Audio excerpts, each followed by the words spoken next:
صباح الخير واهلا وسهلا. ملخص سريع كده للحاجات اللي عماله تظهر في الفتره الاخيره في السوق العقاري، وهعمل لك تلخيص كده برضو الديستنيشن اللي موجوده سواء شرق القاهره غرب القاهره السواحل. ايه الافضل، ايه الاحسن دلوقتي، ايه اللي ممكن فرصه تفكر فيها، تستاهل عائد، تستاهل سكن، تستاهل وغيره. بس انا عايز ابتدي بحاجه، يعني انا عايز ابتدي معاك بالريليز الجديد بتاع اوجامي. انا ما اتكلمتش اول ما نزل، ورأيي فيه السنة اللي فاتت. هفكرك بيه وهقول لك رأيي فيه في الريليز اللي نازل ده عامل ازاي. أه كتير بيتكلم، واكيد حضرتك لو بتشوفني فبتشوف غيري بيتكلم عن اللونشز اللي نازلة. بس كان واجب التنويه عن حاجة معينة. ايه اللي انا هستفاده؟ ايه اللي انا هستفاده؟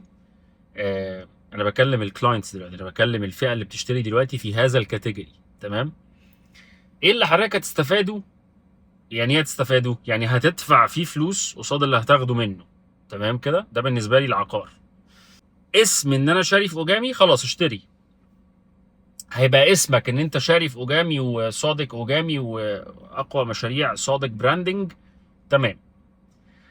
باكج، ما تكلمنيش عن الباكج، ما تكلمنيش عن لوكيشن الشاليه، ما تكلمنيش على التيكت برايس العادي اللي برضه غالي على الشاليه مبدئيا يعني.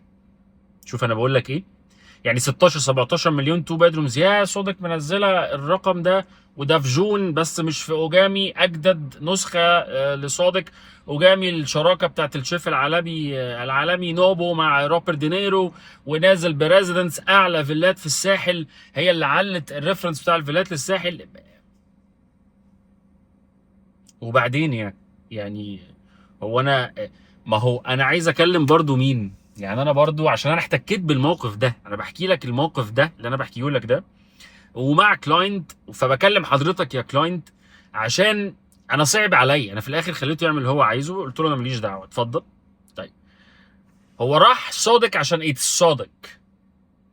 انت عارف امتى اقول لك صادق صادق وما تفكرش؟ يعني دي صادق يا جماعه، انا شاري تمام، مشروع واحد بس في الساحل اللي يستحق اقول عليه كده، وهقول لك ليه هو مليان فول باكج. هو صادق سيزر،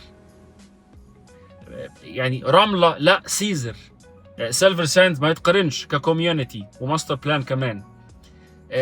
نوبو سيزر، هيفضل سيزر برضو. سوان ليك حسن علام نورث سيزر. سيزر. لا ده في حته تانية خالص. صادق اهي اللي انا بتكلم عليها، نفس الديفلوبر. يا رب تفهم انا عايز اوصل لك ايه. انا هجي لك دلوقتي الاوجامي تاني. تمام. هنا اشتري لوجو وبراند نيم وكوميونتي وتيكت برايس، حلو جدا.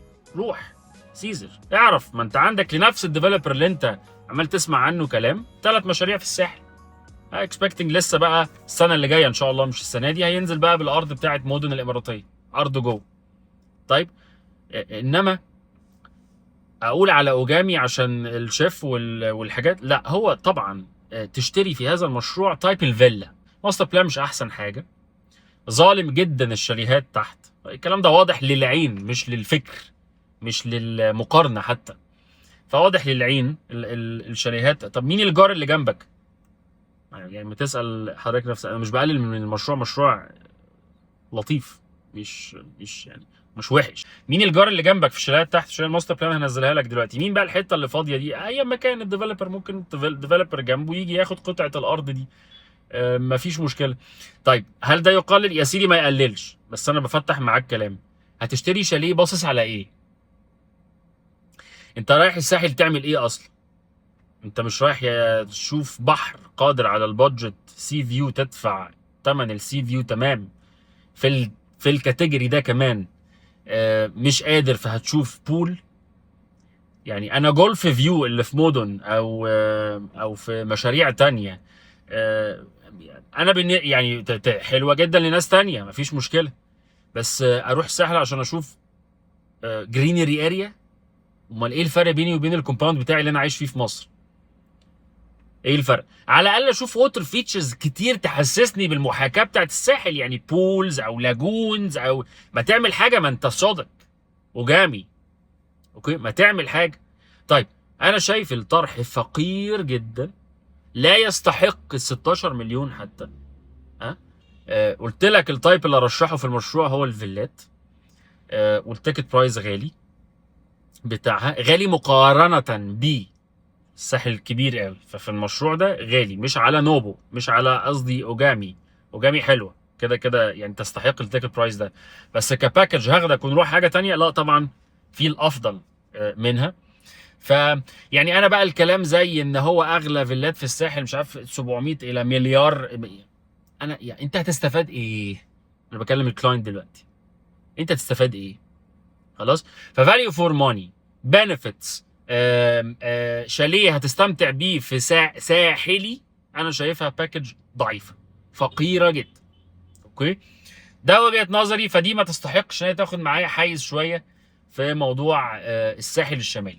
بما اني ابتديت بالساحل الشمالي وانا همسك لك كل ديستنيشن سريعا، الفيديو ده كده بريكاب معاك، بنراجع مع بعض الدنيا ايه. بما ان الساحل ابتدينا بالساحل الشمالي، تعال بقى نقول ان الساحل دلوقتي في فرصة قوية جدا، وهي مفيش اللي تعمله حاليا في الساحل الشمالي هو الانتظار. تمام، 2 إلى 3، اعتقد 2 ده بحد اقصى، ممكن شهر كمان. خلاص. فكل من هو بيفكر في كالي كوست، بيفكر في دوز الجي بلس 1 والسي فيو والكلام الحلو ده، بيفكر في جيتس، بيفكر في سيلفر ساندز، بيفكر في اوجامي، بيفكر في الكلام ده كله، انتظر. لو جيت لي من اول السنه ارجع للفيديوهات بتاعتي بتاعت الكيو 1 والساحل لما اتكلمت عنه في فرصتين. في سيلفر ساندز خلصت. هو اصلا قافل الانفنتوري دلوقتي لان هيعمل برايس انكريس، نفس الكلام اللي ربنا نطق على لساني فيه قدام حضرتك. خلاص. يا جماعه دي فرصه يا جماعه، اللي هيتسكن وكل اللي اتسكنوا وسامعيني دلوقتي معايا هم عارفين اللي حصل. اوكي، ربنا يبارك له. طيب ازهى ولا كلمه. فكل اللي اتسكن في ازهى شكرا. الزيرو على 9 سنين، وقلنا البيمنت بلان هتتغير، وقلنا دي فرصه فعلا تستاهل وبتاع، اتغيرت. ما بقاش في زيرو خلاص على 9 سنين، البيمنت بلان اتغيرت. اوكي، فدي اول ادفانتج. وهيظل ازهى بالريليز بتاع اوفيليا المرحله الجديده اللي منزلها خطير. اوكي، ده انا مش عايز كمان افتح جدال معاك، مش عايز افتح جدال معاك واقول لك اوجامي ولا ازهى الساحل. يعني انا ايه، مش عايز افتح معاك الجدال ده، بس هنصف اوجامي شويه في حته شويه مش سيزر يعني، مش هقول لك لا طبعا مش بقارنه بسيزر يعني. الكوميونتي سنه شويه، ده يقلل من ازهى؟ لا طبعا ازهى كوميونتي حلو برضو. وهظلم ازهى الساحل لو قلت لك ان الباكج في اوجامي اعلى من. هعيد عليك السؤال تاني، انت اللي دفعته خدت بيه ايه كشاليهات مش فيلات في اوجامي؟ اسم اوجامي. انت لو مرتاح كده اشتري.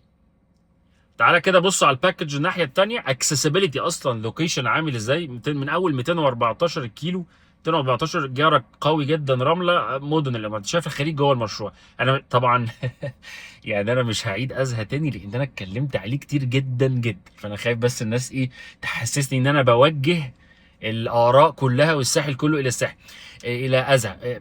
والله ربي شاهد على هذا يعني، ما انا مش بوجه خالص من ساعه ما طلعت اتكلمت، انا بس اللي بحس ان في ظلم للفرصه. يا جماعه ما هو انت هتسخن، ما هو انت لو واخد قرار شراء دلوقتي وداخل الساحل وسمعت ناس بتقول لك تخيل صادق اوجامي نازله انا شايف هي لا تستحق. عشان ما نتكلمش كتير في الموضوع ده، فالساحل الشمالي هتفضل ازهى مكمله معانا شويه لو ما زودش قوي في السعر. فالساحل الشمالي انتظر. طب انت قلت دلوقتي دوز وكالي كوست في شويه مشاكل، لما حضرتك تكلمني هنبقى ندردش فيه. ودوز عمل ايه؟ اسال نفسك سؤال، دوز عمل ايه في جمهوريه مصر العربيه مش في الساحل؟ ما عندوش حاجه غير الساحل ومتاخر. اوكي، في كونستراكشن، شفت كونستراكشن مفيش مشكله، متاخر على الجدول الزمني. طب انت عملت ايه يا رقحي اللي في السعوديه انت قوي جدا وملاءه ماليه المفروض؟ فدايما بشبه كده، بص اتفرج على الكامزي اول ما نزل عمل ايه، ابهرنا ككونستراكشن وداخل على تسليمات مشاريع والتيكت برايس، الكوست كنترول بيسعر وبيزود صح وبدقه وخطير، فاكتسب ثقتنا. فتلاقي حتى اللي مش هيشتري في الكامزي كديفلوبر سيزن المشروع فهو بيحترمه. ليه؟ لا والله فعلا ده ايه اللي حتى لو مش هتشتري. طيب الناحيه الثانيه فالنقط دي في السوق دلوقتي بقت تخوف. يعني لو انا مكانك وسمعت كلمه من تاخير هرجع، لان يعني بجلاله قدره مسكن 40,000 اسره واسم ليه خبره في التسكين والتشغيل، ماونتن فيو عنده مشكله. كيرات كارض اتسحبت، يعني كالثقه بينه وبين العملاء برضو اتهزت. بس هو كيان قائم بمشاريعه اللي فاتت بيديرها كويس، فهيبقى اللي لسه داخل جديد هبقى مطمن له. هبقى انا طبعا انا لا ازم في ديفلوبر، انا بفكر معاك بالعقليه دي. فلو انا مكانك هقول ده مين عمل ايه، مفيش شكرا، يلا ارجع تعال نشوف حد ما موثوق فيه. طب مفيش، انتظر. الساحل الشمالي حضرتك تنتظر، لان الشهر شهرين اللي جايين انت هتتفاجئ. اديني عملت لك اناونسمنت من شهر فات على الارض الجديده بتاعت بالم هيلز. اصبر بقى، دي واخده احلى قطعه ارض في الساحل. ده مش انا اللي بقول، دي اسمها ديزني لاند. الارض اسمها ديزني لاند، ارض ديزني.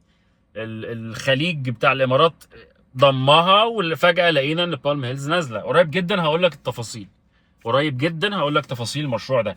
فاصبر، لان يقال ان مدينه مصر نازله في الساحل، يقال ان بعض من الديفلوبرز ما نزلتش الساحل نازله، فانتظر، اصبر. تمام، خلصنا من الساحل الشمالي. التجمع الخامس على طول الأكثر مبيعا وشهرة وخبرة في تشغيل الإداري والتجاري عن أكتوبر. يعني عندك يعني ووتر واي